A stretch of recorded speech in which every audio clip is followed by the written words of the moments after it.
গত কিছুদিন আগেও দেখলাম এই বাংলাদেশের মধ্যে সবচাইতে সুন্দর পুরুষ বিলে কেডা দেখলাম, সুন্দর পুরুষ বিলে কেডা, হ্যাঁ একেবারে কি কি কি হ্যাঁ বলে সুন্দর পুরুষ এমাদা ব্রুক ফ্লাগ করছে, মহিলার মতন বাচন ভঙ্গি, ট্রান্সজেন্ডারের মতন চলাফেরা। আরে বাবা, তুমি পুরুষ হইলে পুরুষের মতো থাকো, যে এই পুরুষটা নারীর সাজে সাজে তাদের উপরে আসমানি গজব, আল্লাহর লানত। যে এই নারীটা পুরুষের সাজে সাজে তার উপরে আল্লাহর লানত। এখন হয়তো অনেক সুশীল ব্যক্তিরা আমারে বলবে আমি নাকি সৃষ্টি নিয়ে কোনো ঘৃণা করি, আমি নাকি মানুষকে নিয়ে তিরস্কার করি। না না না, একবার তাকে দেখেন, যারে সুন্দর বানাইছে, বাংলাদেশের সেরা সুন্দর বানাইছে, এই যে একটা প্রদর্শন করলো, এটা মুসলমানদের দেশে শোভা পায় না। এক কথা কোন ঠিক কিনা বলে? কি যে একটা গজব পড়ছে আমি জানি না, এমন একটা গজব পড়ছে আর কি মানুষ পাইছে না। যদি আমি দেখতাম একটা হাফেজে কোরআনকে সেরা মনে করে উপস্থাপন করতো, মন্ডারে বুঝ দিতাম। কথা কোন ঠিক কিনা বলেন? এই জন্য এই পৃথিবীর মধ্যে সবচাইতে সেরা সুন্দরী হলো একটা মহিলা, বিশ্ব সুন্দরী একটা নারী, যার নাম হলো মা হাওয়া। ডাক দিয়ে বলে, ও মা, আমাকে আমার আল্লাহ পাঠাইছে। এবার মা হাওয়া দাঁড়ায় রয়েছে। মা আমেনা এখান থেকে ওয়াজ না ধরলে আমার পোলাপান গুলো ওয়াজ বুঝতো না, এই জন্য আমি গোড়াই থেকে ওয়াজটা ধরলাম রে বাবা। অনেক মা বোনরা হয়তো আমার ওয়াজ শুনতেছে। মা আমেনা বলে, আমি যখন দেখলাম মা হাওয়া দাঁড়ায় রয়েছে, আমি জিজ্ঞাসা করলাম কেন আপনি আমার ঘরে আসলেন? এবার তিনি ডাক দিয়া বলে, আমার আল্লাহ তো বলেছেন আপনার মাঝে নূর এসেছে। قد جاءكم من الله نور।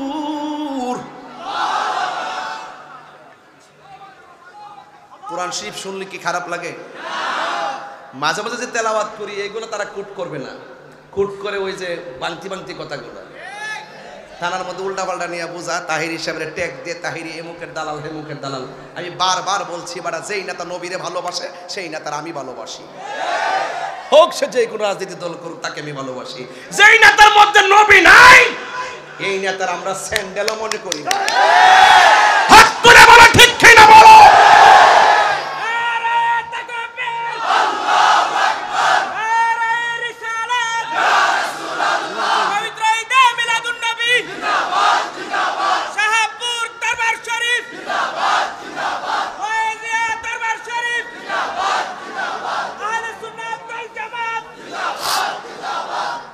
খুশি না বেজার? আপনারা কি রাগ করতেছেন আমার সাথে? কষ্ট পাইতেছেন আপনারা? আওয়াজ করে কোন ইয়া রাসূলুল্লাহ, আর বলেন ইয়া রাসূলুল্লাহ। মা আমেনা বলেন, আমি তাকে দেখছি আর একটা নারী আমার বাম পাশে দাঁড়ায় রয়েছে। সুবহানাল্লাহ কোনে গেলে? আমি জিজ্ঞেস করলাম কে গো, আপনি আমার বাম পাশে দাঁড়ায় রইলেন? তিনি ডাক দিয়া বলে, ও মা, আমার চিনেন না? আমি হইলাম হযরতে ঈসা আলাইহিস সালামের আম্মা, আমার নাম হলো হযরতে মারিয়াম। চিৎকার মেরে কন্যা সুবহানাল্লাহ। এরপরে মা আমেনা বলেন, আমি দেখলাম আর একজন নারী দাঁড়ায় রয়েছে। জিজ্ঞেস করলাম কে গো? তিনি বলেন, আমারে তুমি চিনো না, আমাকে আপনি চিনেন না, আমার নাম হলো হযরতে হাজেরা। এরপরে আরেকটা নারী দেখলেন, জিজ্ঞেস করে কে গো আপনি? কয় আমারে আপনি চিনেন না, আমি হইলাম পৃথিবীর এমন নির্যাতিতা স্ত্রী, আমি আমার স্বামীরে মহব্বত করছি, কিন্তু আমার স্বামী আমারে মূল্যায়ন করে নাই, আমাকে শুধুমাত্র মারত, আঘাত করত। কেন জানো নি গো মা? কারণ আমি আমার রবের জিকির করতাম, আমি আমার রবের ইবাদত করতাম, এই জন্য আমার স্বামী আমার মারত।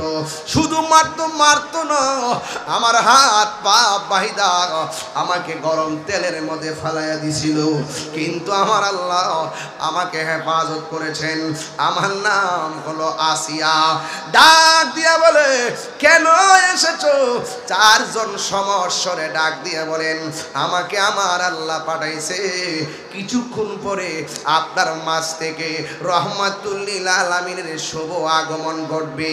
আমরা জান্নাতি হাতি রিসিভ করার জন্য আমার আল্লাহ আমাদেরকে আপনার ঘরে পাঠাইয়া দিয়েছে। চিৎকার মেরে কন্যা সুবহানাল্লাহ।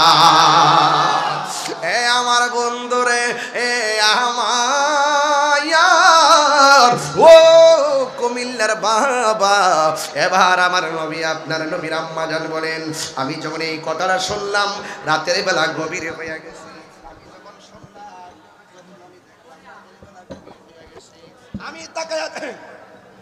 আমি তাকায়া দেখলাম যখন চারজন মহিলা বলছে রহমাতুল লিল আলামিন আসার সময় হয়েছে, আমি দেখলাম বাবা নাবিমুলের বাম দিকে একটা নূরের জ্যোতি বের হইছে। সুবহানাল্লাহ। ও ডাবলিউ রে ডাবলিউ, এতগুলা দলিল টাকার পরও মা মেনা কর, আমি দেখলাম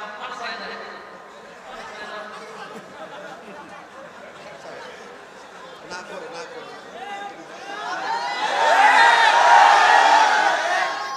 আপনার কি ভালো আছেন তো ইনশাআল্লাহ? ভালো আছেন তো ইনশাআল্লাহ?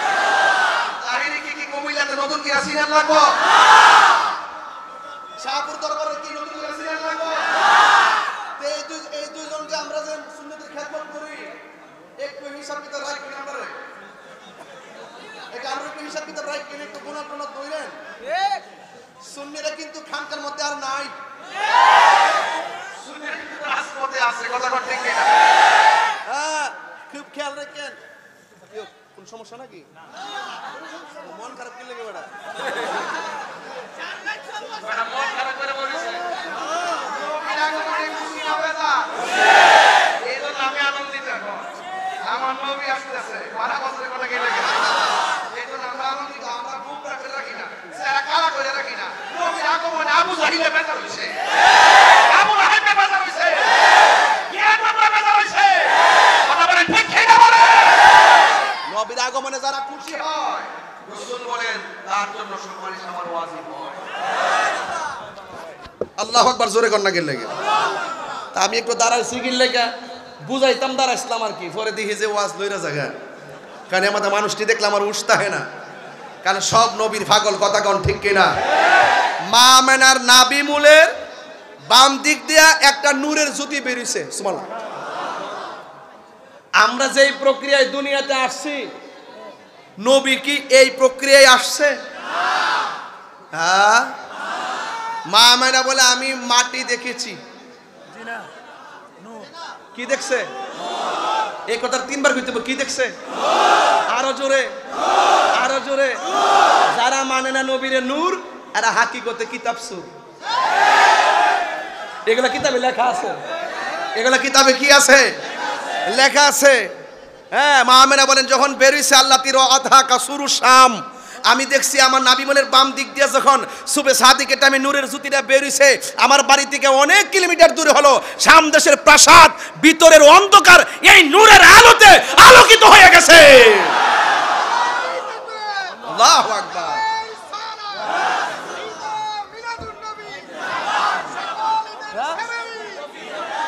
আল্লাহু আকবার, জোরে কর। তাইলে মা আমেনা বলে আমি কি দেখেছি? আরো জোরে, আরো জোরে, আরো জোরে। তো এগুলো কি ঠেলাঠেলির ব্যাপার? এগুলো হলো প্রেমের ব্যাপার। এগুলো কিসের ব্যাপার? প্রেমের ব্যাপার। আর যে পজিশন, সেই পজিশনে আলোচনা করতে হবে। আপনি একজন এসপি মহোদয়, আপনাকে সম্মান দিয়ে কথা বলতে হবে না? আপনাকে যদি আমি সাধারণ পাবলিকের মতন বলি, ডান ডাকি, আপনি রাগ করবেন না? একজন অনারেবল পারসনকে যদি আপনি যদি যথাযথ মূল্যায়ন না করেন, তাহলে এটা আদবের খেলাপ হয় না? তো স্বয়ং রাসূল পাক সাল্লাল্লাহু আলাইহি ওয়াসাল্লামকে আল্লাহ পাক যে জাত দিয়েছেন, সে জাতকে মানার নাম ঈমান। কথা কোন ঠিক কিনা? আপনি জাত মানবেন না, না মানলে তো আপনি মুমিন হতে পারবেন না। আমি ধাক্কাধাক্কি করছি না, আমি বুঝাচ্ছি। তো মা আমেনা বলে আমি কি দেখেছি? আরো বড় করে। তো কিছুক্ষণ পরে এই যে নূরের আলোটা বের হলো, মা আমেনা বলে আমি চাইলাম, এত সংবাদ আমার কাছে আসলো, আমি একটু সংবাদ পেয়ে সামনে তাকালাম। সামনে তাকায় দেখি সদ্য জাত একটা নূরের পুতুল, কপালার সেজদা, কপালার নাক মুবারক মাটির মধ্যে লাগাইয়া তিনি কি জানে গুনগুন করে গান গাইতেছেন। কি গান গাইছেন? এক নম্বর তিনি বলছেন, আমি সাক্ষ্য দিচ্ছি আল্লাহ ছাড়া কোনো মাবুদ, আবার নিজের সাক্ষী নিজে দেয়, আমি নবী হইলাম আল্লাহর রাসূল। তো তুমি মৌলবী সাক্ষী দেওয়া লাগবো? তুমি কি নবীর জিকির করা লাগবো? যখন কেউ ছিল না নবীরে ডাকছে কে? তো তুমি মৌলবী ডাকলে কি আর না ডাকলে কি? আল্লাহকে বন্ধু আপনাকে ডাকার জন্য, রাজি করার জন্য আমি আল্লাহই যথেষ্ট। কথা বলেন ঠিক কি না বলেন? তাহলে এই বিষয়গুলো হলো ঈমানি আলোচনা। আমরা দেশে তো ওয়াজ আসলে তাফসিরে বাংলাদেশ, আর তাফসিরে দিল্লি, তাফসিরে পাকিস্তান, তাফসিরে আমেরিকা। আমরা দেশের মধ্যে এই তাফসির, আর আমরা যখন ওয়াজে বসি তাফসিরে মদিনা। ঠিক কি না বলো?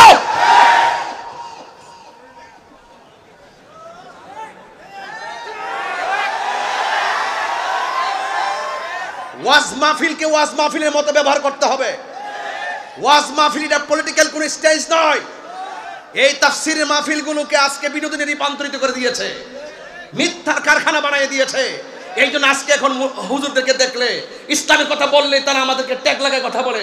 অনেক মানুষ আমাদের কথা বিশ্বাস করতে চায় না। এই জায়গাগুলো